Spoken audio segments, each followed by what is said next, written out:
another great episode of Mulligans, the podcast. I'm Scott Stiles, and this is my lovely wife, Shannie. Good evening, dear. Good evening. Good morning. Yeah, I almost said that. And Yeah. it's not even morning here. So, hi guys. We wanted to come on today and talk to you about, you know, I think this is one of the mulligans that I need the most is how to respond to disappointments. We all go through it. Nobody gets through this world without being disappointed about something. And what we're learning, the more disappointment we face and the more growth we have, is that you don't have to react.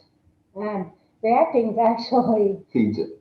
it does, and it can ruin relationships if you react. So we just wanted to come on and talk a little bit about that today. I'm sure everybody knows what we're talking about. I'm sure you've been disappointed. Maybe it was a job that you wanted, or you got fired, or you were looking for a house and somebody else got it, or, There's many things. there are. Yeah, maybe you expect friends to step up when or there's a lot of things that sometimes you put too much expectations on the situation, and you just set you up for failure and disappointment because they're never going to meet your expectations. That's something I've had to learn as well. Yeah, I agree. So Tony Robbins says your blueprint plus your, how does he say this? I might get it wrong, but blueprint plus your reality equals happiness. And basically, I mean, the beautiful thing about this is that if we're not happy, then we can look at what our expectations are, and we can look at what that blueprint is, right? And we're the ones that create the blueprint. We're the ones that set the expectations in our mind. And it's been really hard for me to learn, but sometimes people are doing the best they can. And you just have to accept that and not expect them to be perfect. Because Lord knows none of us are perfect, right? No, you know, in this thing we're talking about, the topic of disappointments, it goes through the work process. I mean, it can go to your favorite sports team. It can go to, I mean, Jerry Seinfeld said it best in sports. There's so many people that lose their mind over, especially NFL season. It's the most popular season of all sports throughout the world.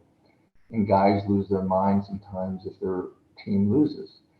And Jerry Seinfeld said it best. He goes, "We're rooting for a colored shirt," basically. So that puts things in reality a little bit. But also there's going to be disappointments in marriage. Every day I try to. Every day? Oh, I thought you were going to say you were disappointed with me every day. Every day I try to meet my wife's expectations, and I probably fail more than I succeed a lot of times. I'm getting better. And I have high expectations. I do. But as a couple, if you're going through the dating process or the marriage process, I mean, there's going to be times where you let your partner down, and it's how you act or interact that's going to make the difference. And hopefully, after watching this, I'll give you an example. I went through a situation not too long ago where 2 years ago, even 2 years ago, I would just fly off the handle and I'd say stuff I regretted, whether it be with my wife or friend or something like that. And now I've learned to really put my thought in prayer. I've learned to take deep breaths and just sit back. And Shannie said it earlier that sometimes if you don't react, the calm and quietness is even worse for the opponent, if you want to call it the opponent or whatever. It's how, like, I'll give you an example. Shannon came home. I came home from a trip a couple weeks ago, and she was just down. Yeah. And I could tell when I came in the door, it was claws out of how the day sucked, how this and that, you're gonna do this, you're gonna do that. I mean, I didn't even have my suitcase out of my car yet. So And the bad thing was, I'm going to interrupt for a second because I really want to paint the story, because the bad thing was he was calling me and he was really excited to be home because it's the first time he's been away on a boys trip, and he missed me and he wanted to be home with me.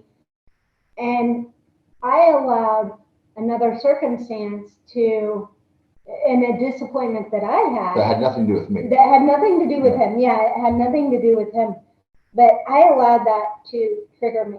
Yeah. And go ahead, continue. So instead of coming home and confronting her and wanting to get in a combative, not a combative, but a argumentative situation with her, which we would have normally done in the past, Yeah. I gave her space. I unpacked my suitcase, put everything away.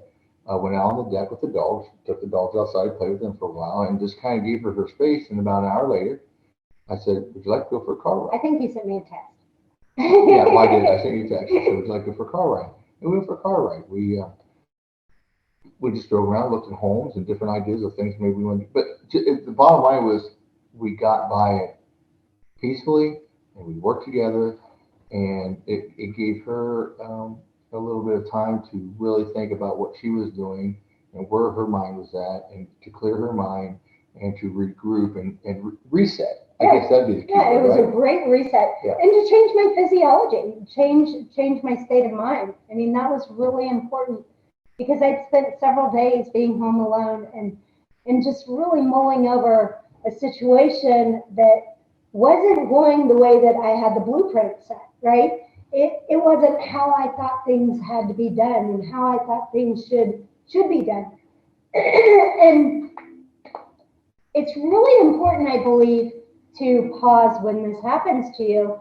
And what I was able to do, because he gave me enough space, was I was able to look at the situation, look at how I was reacting, and actually figure out what that trigger was that set me off. Because our life is full of patterns constantly. I mean, if we don't change the pattern, it will continue. And that's the definition of insanity, right?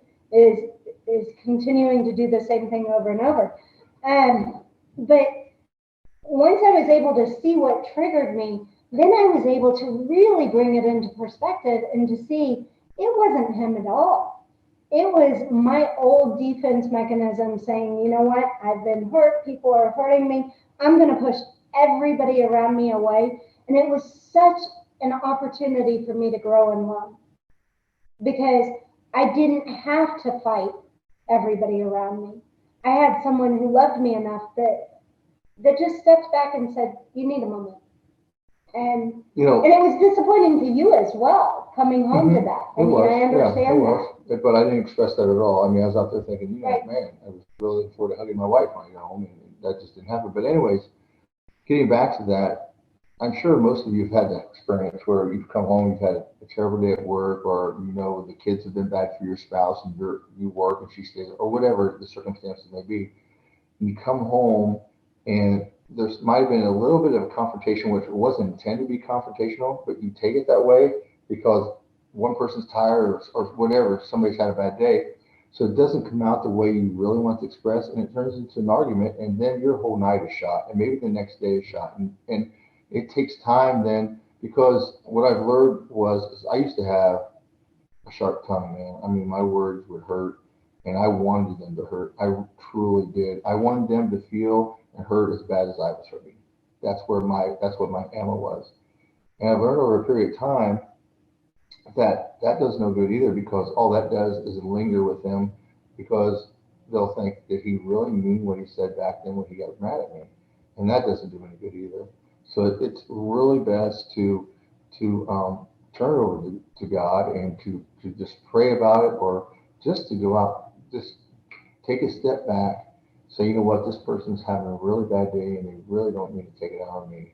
I really just need to give them their space and be there to support them and be there to listen if they need to talk. I think that's really the best way to go about some of those things. I agree 100%. And excuse me, I like going back to the Bible when times are bad, because that's kind of, I remember the footprints in the sand poem, right? And I'll never forget that, because what it does is it's a reminder to me that when things are really bad and I make it through it, it's not me making it through it. It's sometimes God's carrying me through it, right, to the other side. One of my go-to verses when I get like this is Jeremiah 29:11. It's, for I know the plans I have for you, plans to prosper you and not to harm you, plans to give you hope and a future. By focusing on this, I'm really able to see the way that God's leading me. And it allows me to give myself some grace, give the situation some grace, give other people grace, and turn things around, I guess. I think one of the things also through this process that you need to really be careful about is setting your expectations for how other people are supposed to treat you and respond. Because it's never going to match what your expectations are. And then you come away pissed off or mad or disappointed and sad and that sort of thing. And realistically, they probably did the best they could at that time. There's some people that just don't get it. Let's be flat ass honest about this. There's some people that just never will get it. You will never be able to receive more than you can give. You never will be. No, and that's what Shane and I are all about, giving. We truly are. And if you expect, we give because we want to give. We don't give to expect to get something in return. But there is an expectation there at times, like when one person's sick, we will rally around that person, try to, and it's been reciprocated with us many times through some friends, and we really appreciate that. But I guess my point is, don't always have a higher expectation than what that person can meet. Just accept what you provide. And I'll be honest with you, when I went through my bout with cancer, I was hurt beyond belief because my mom and dad did not come out. And Shane's family came, a lot of friends and family came, and my mom and dad did not come out. And I was bitter over that for a long, long time. And to think about today still hurts, but I forgive them because it was just a circumstance where they probably couldn't. I mean, they're 79 and 75, and I have to realize they're no spring chickens. And to get out here in that short of time would take a lot of planning for them and help. And it just wasn't the right time. But my expectations, I said that to where's my parents? Why aren't they here? Because I could be dying and they're not here. And hindsight, that probably wasn't really fair. It was disappointing and it was hurtful. And I expressed that to them, how it was hurtful a little bit, and they understood. But they also explained their side, and I totally understand it, and we moved on from that. Yeah, and if we don't just love people where they're at, and appreciate the time that we have people, appreciate what they do, as far as in the relationship for us, and we have expectations that are maybe unreasonable, maybe not unreasonable. I mean, sometimes it can be just a normal expectation. Maybe you have a mother or a father, a parent that you think should be there for you, and they're not. That would be, to anybody, that's just what parents do, right? They're there for you. But it might be an unreasonable expectation based on what they're going through at that time in their life, or where they are at that time in their life. I'm thinking of something in particular, and if you push too much, you will ruin that relationship, and you'll put barriers up. We have family members where the expectation was, well, you should call me, or you should reach out. It should be a two-way street. It should, and at the time, the expectation was really good, but I guess we didn't stop to think, well, they have full lives of their own. And instead of just appreciating the time that we had with them, it was, what else should they be doing? And when you do that, let me tell you, you're not going to be a joy to be around. People aren't going to want to be around you if you're always talking about how it should be different and not enjoying the moment. And I think it's very easy to get caught up in that. It's important to see things as they are and not worse than they are. And I know And I don't know if you guys have ever done this before, but maybe you're in an argument with your spouse or with a friend or whatever it is, and you throw out, "You always do this to me," or "You always," whatever it is. The word "always" is something that I think that we would all benefit from getting rid of. And but I really like you, but Yeah, exactly, exactly. No kidding. here comes another. There goes the "I like you." Because now I'm going to find out what you Yeah. really feel about me, right? But here's 10 things I need you to do to improve. Exactly, exactly. I think that when we put an "always" in there, what it does is it makes that other person feel unappreciated because they probably do a whole lot for you.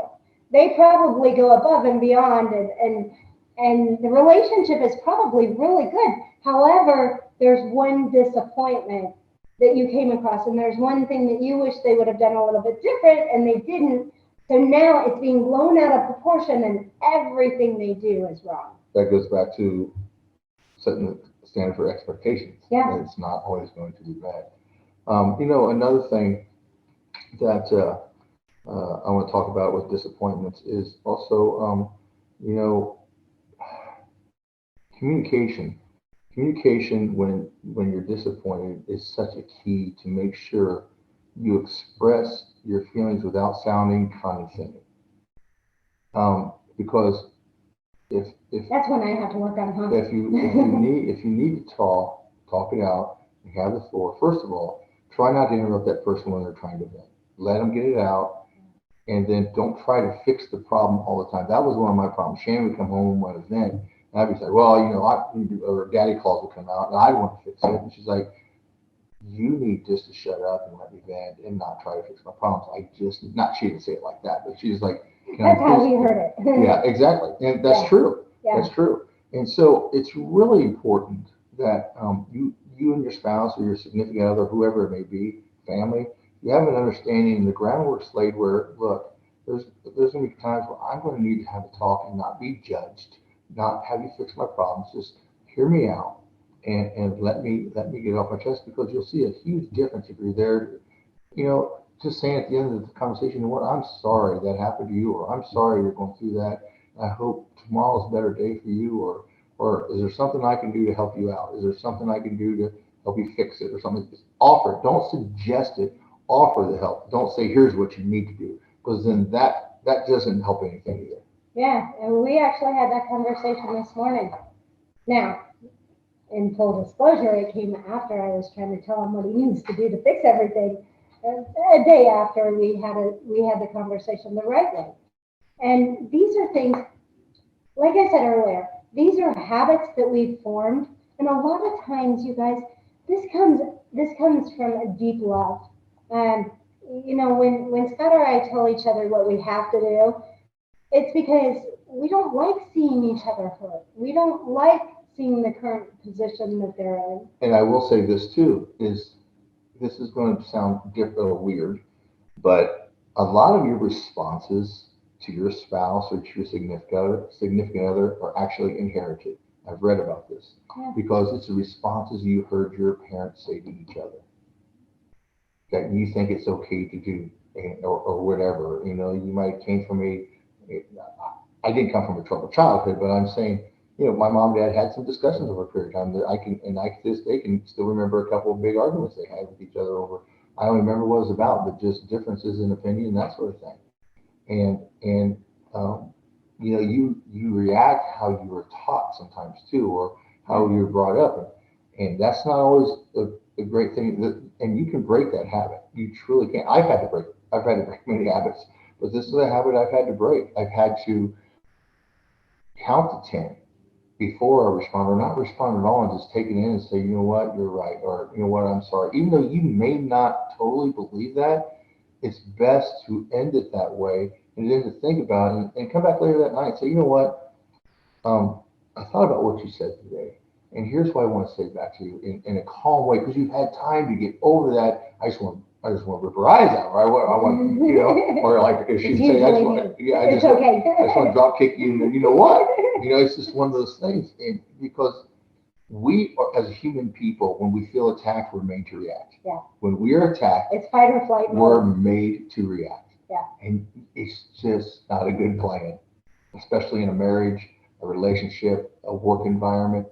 Now, when somebody's challenging you in a derogatory manner, then you have a certain area and aspect where you can't protect yourself. But I'm saying that when it comes to a friendly fire argument or a discussion, I'll say a friendly discussion. Don't take it over the line and take it personal. Never make it personal. Don't bring up Yeah, stuff from their past. 9 times out of 10, it has nothing to do with the Right, person that you're talking to. right, You're just you're taking your disappointment out on someone that you love and care about and that you know will be there for you always, right? And you brought up a really good point, and I want to kind of elaborate on this because most of what we do is taught to us. You know, when you were younger, how did you become a Browns fan? through my father. You were taught that you're a Browns fan. Mm-hmm. Regardless of how bad they do, he's a Browns fan, right? Yeah. Because it's a loyalty that his family had. He didn't really have a choice in it because they lived in Ohio and that's what they do. And when we realize this, it's freeing. It is so freeing because then we realize maybe what I'm doing isn't even what I like to do. It's just what I was taught to do. And it allows you to take a step back and really figure out, what do I like? What don't I like? I always say, I don't like sports, right? Some sports I hate. I've never been one to go to sporting events and really enjoy myself, but I'll tell you what, I love my husband. And for me to go there and see him in his element and just really shining and enjoying himself, and I'll go to that every single day. But I'm not there because of the sports. And it's okay for me to feel like that. Even though I live with one of the biggest sports fanatics I know, it's okay for me not to like it. Just because he does, I don't have to like it. And when you reach that state in your life, it is so freeing, isn't it? Mm-hmm. But You don't let her can fool be you yourself. if she's on the sidelines of college football games I or, do. or walking the red carpet at the Indy 500. There's a pretty good smile. I like the people. I love the people. And Indy 500, if you've never been there, I highly recommend doing it at least once in your lifetime. It's a bucket list. Yeah, It's a bucket list yeah. thing. But we also were very blessed, and we get to experience things a little different than most people do. So I don't take it. I don't take that for granted. I truly appreciate it. But the reason I'm there is because of my husband. So you were talking about research and all of that, and researchers have actually uncovered what emotionally mental resilient people do to really carry on after a disappointment, right? And like I said earlier, it doesn't matter if it's because of a job loss or a chronic illness or maybe a death or a loss of family member, regardless of what it's for, whatever disappointment you're facing, there are some questions that we can ask ourselves. And one is, do you attribute your setbacks as your inadequacy? Or can you see and identify it as just a temporary problem, right? And the second question that we can ask ourselves is do you expect everything to be perfect, or can you accept that life's a mix of wins and loses? Everyone has flaws.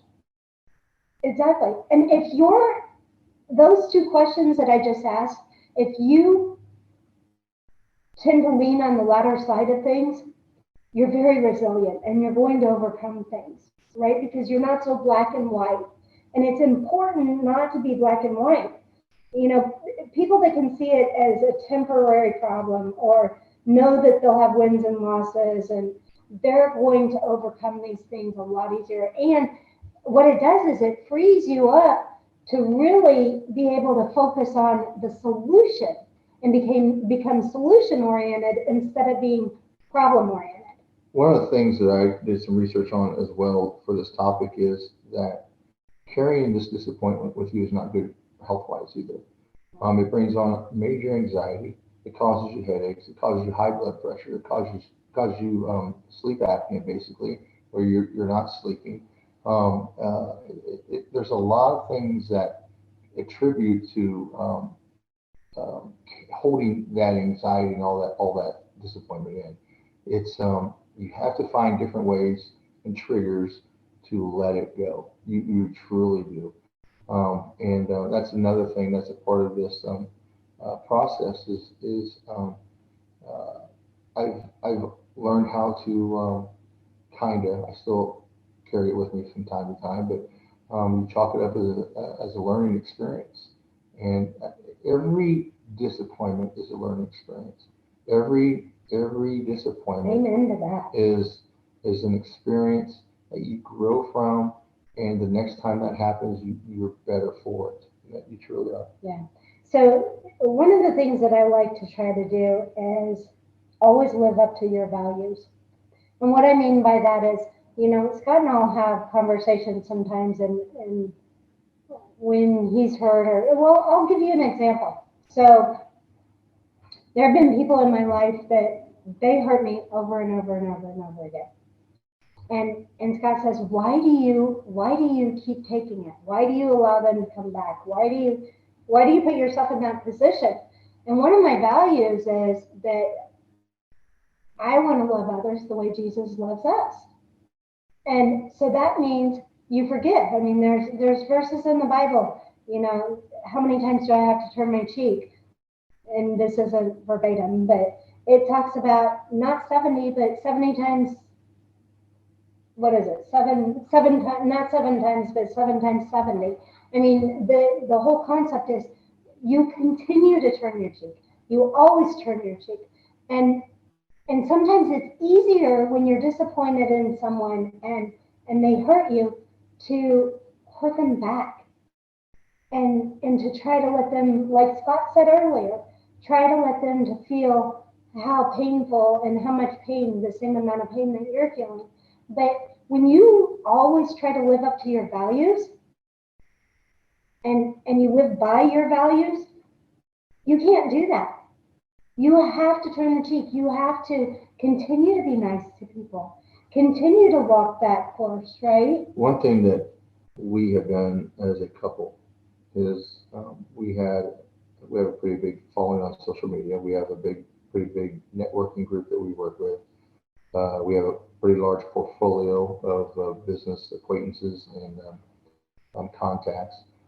We have a lot of God's favor. One thing we have done, and I used to accept one and everybody as a friend, and now we as a couple have tightened our circle of friends because what we've done is weeded out the people that thrive on other people's pain, Yeah. and people that look for the negative in people and not the positive in people. We've gotten rid of the people that um, they thrive on other people's failures. And that doesn't sit well with me. I used to be in that mix. It was fun to gossip about people and that sort of thing. And one night it hit me, it was like, you don't like when it's done to you, so why would you like it done to other people? And it's really a good opportunity for you to reevaluate your circle and your network of friends. It truly is, because there may be one or two bad eggs in there that ruins the whole basket. It truly is possible. And you really want to be careful of that, especially if you're on a path of trying to make yourself better, personally, professionally, emotionally, relationship wise. It's very important to do a self evaluation time to time and say, you know what, is this person or is this couple really making my life better or me better as a person? Not betterment as popular wise, but better as a all around human being. Yeah. Yeah. Yeah. So there are two types of people, and only two types of people, right? Those that tear other people down and those that build other people up. And you've got to decide which one you want to be. Do you want to be the person that's going to tear someone down and going to put them down and going to constantly um, knock them down a little bit? Or are you going to be that person that builds them up and elevates them? And I'll tell you what, it comes with self-confidence that you make that switch from tearing someone down. Because people who aren't confident tear down others. They have to point out all the flaws in other people so that they feel better about themselves, quite honestly. Mm-hmm. And when you become confident and you can appreciate, everything around you and you love your life, even if there are flaws, because our life is not perfect, but we love our life. What you do is you want to build up those around you and you want to help elevate them. And there are times that you elevate someone and you realize that person that you're elevating is the type of person that tears other people down. So you've got a choice to make, right? Because there's been studies done and it is proven that you become like those individuals that you hang out with. You become like them. So if you're around negative, critical individuals, you're going to become negative and critical. It happens. That's just the way that society happens. So it's very, very important to focus on and be cognizant of who you're hanging out with.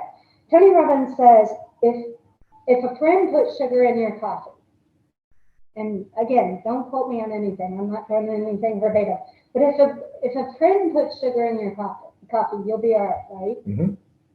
What if a friend drops just a little bit of strychnine, is that what it's called, Mm-hmm. in your coffee? Well, you're not gonna like it for a while. Well, you'll be dead, right? So, of course you won't. But you have to watch who your friends are. Because you might think that you're with someone that's a friend and they're not elevating you. They're trying to tear you down. So I think it's really important to do that. Mm-hmm. There's this quote that I love, and it's nobody makes it through this life without being buoyant. If you get down and stay down, you will drown. And I believe Pastor Mark, our pastor, had done a sermon, and he was talking about that. And he was talking about how discouragement is the opposite of hope, and it really destroys everything.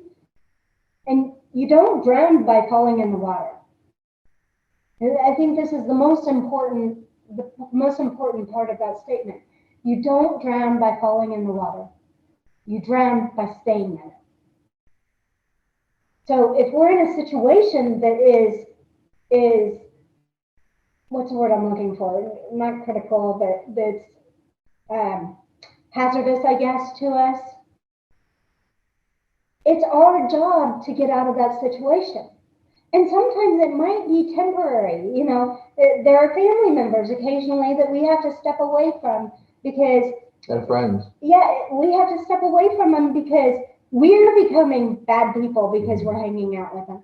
Because our choices or our responses or whatever it might be, it's in our best interest to step away. Doesn't mean we don't love them. Doesn't mean we don't, think the world of them. It just means the position that they're in this in life right now and the choices they're making are not healthy for us, and that's okay. It doesn't say you're better than they are. That's not the message you're sending. It says, for my own health, I need to do this, and for my well-being, for my mental well-being, whatever it is. And it's okay for us to put ourselves before others when it comes to situations like this.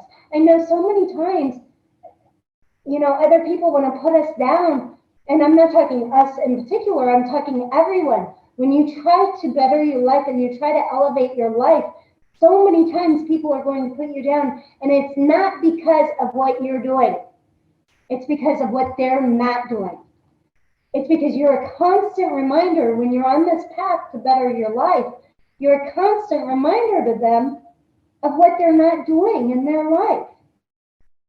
And I don't know about you, but I don't want to be around people that, one, are bringing me down, and two, I'm making them feel bad. So the best idea is just to step away for the moment. And when things change, you can go back to it, right? That's right. That's pretty good. We're gonna wrap this up here. Is there anything else you want to get to before we wrap it up? We've had a good topic today. Yeah, so I do want to talk about the expectations, right? Because in order to raise your hope, you have to raise your expectations. And it goes back to what I just said. When you raise your expectations, not everyone is going to elevate to those expectations, and that's okay.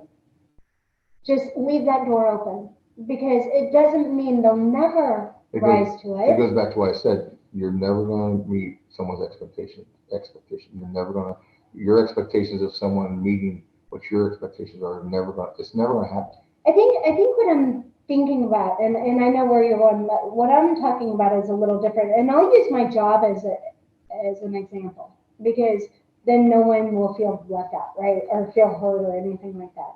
So we have created an environment at my job where we expect month over month, month over month over month for the employees there to continually get better. Continue growth. Yeah, it doesn't mean that they have to be the top in the company. It doesn't mean that they have to be, just this extraordinary individual. It means they have to continually improve every single month. And our expectations are always rising.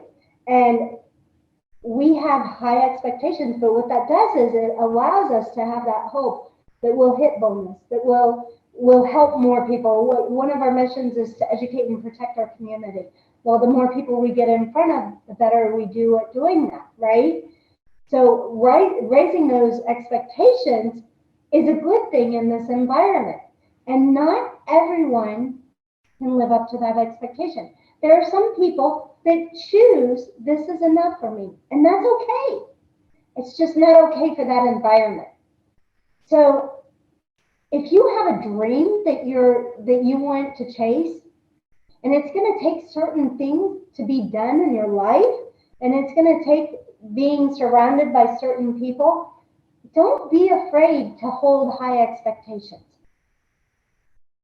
Don't be afraid to do that because that's where the hope's going to come. And that's when you start to do that continual improvement, you're going to recognize that you can accomplish what you're setting out to accomplish. I think where what you're saying is the expectations in people, I think it's more if they don't live up to your expectation, don't hold that against them. It's okay.